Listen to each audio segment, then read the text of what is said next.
Everything in the universe flows.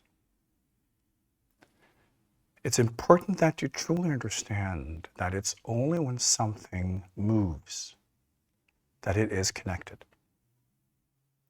Everything that stands still will disconnect itself because the manifested universes are eternally transforming.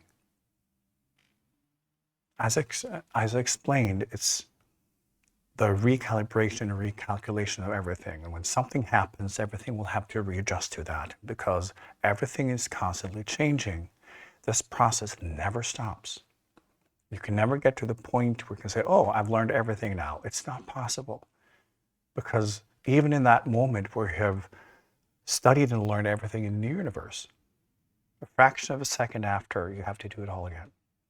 So the higher states of consciousness simply means that you're able to learn faster because you will have to learn everything from scratch again and again and again. But you do it without resistance. You do it without having to make it your own. So you're able to adjust to it very quickly, but still you have to learn and relearn and recalibrate. It keeps the ego in check, right? Because the moment you have resistance, you're stuck.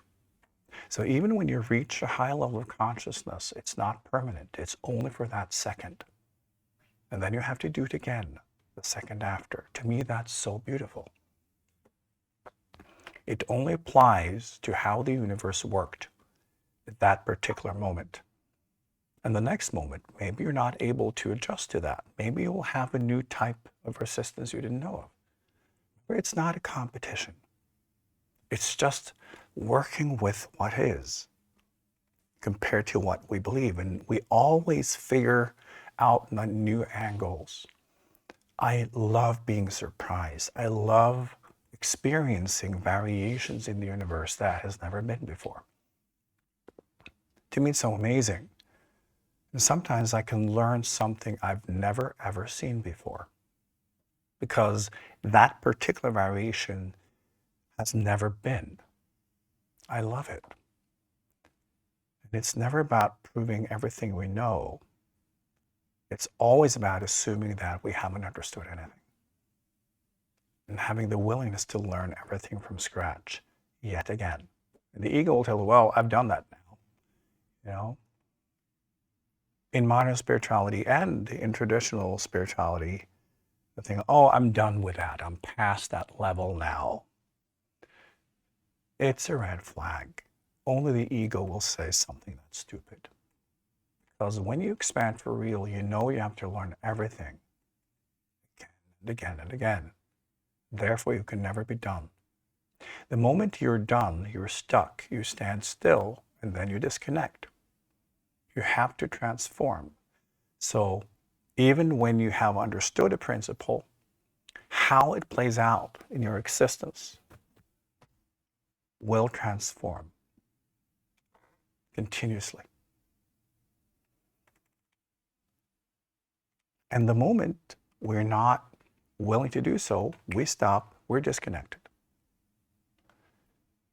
And this is also the beauty of how things work. We cannot control it because we're not in charge. We can adjust, we can adapt to it. We can also choose not to. Nobody cares. But this is how the universe works. So, the interesting thing that Narina Jasper is emphasizing is that whenever you stand in yourself, whenever you kind of stand in your truth, whatever it is, you are kind of disaligning yourself. Because that moment, you want truth to be whatever you have already defined it to be. Right? Standing in your truth is reaffirming what you already know. Choosing that your current definition is truth. Maybe it was 1 second ago, but it's irrelevant at this point. Much has happened since. So whenever we rely on our own definitions, we stand up for that. We disconnect because the universe moves on. It's only when we continually transform and change everything we know and all our definitions, and we embrace that, that's when we are closer. So there is no such thing as your truth unless it's dead. Then you can have it, you know? And the ego wants that because it gives a sense of security, it gives a sense of continuity. But the only continuity is change. So the more you center yourself in the self, and this is what we all have to go through as well as part of the awakening process. That's where we start. We discover that we matter as individuals. I have to do things my way. I don't believe anything people tell me, like all of that. It's important as part of the movement, right? Because we need to free ourselves from the collective domination. But understand that this is just one step. And the moment you've taken that step, it's time to take another one. And then you have to free yourself from the idea of standing in yourself and standing in your truth, and that your definitions matter. They matter if you want to disconnect.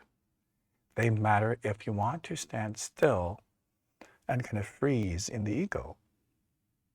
But it will cause enormous amounts of suffering. And this is also, you know, in the process of awakening, we all go through this. We think we understood something, and then life will show us, no, you did not. And then we get confused because God told us, right? We had these huge epiphanies and we have these huge insights. Yeah, that was 5 seconds ago. Nobody cares. It's understanding that it has to be refreshed continuously because that's how the universe works. So you learn to not relate to anything. And this is also why the further you go, you get more and more interested in the principles. This is also why I focus on spiritual principles and help you relate to them and unpack them, because that's where you need to aim. And then also understand that whatever you do with it, how you can personalize your understanding of the principle, that will continuously have to change. But you get sharper and sharper and sharper until it's simply math. And you'll get there.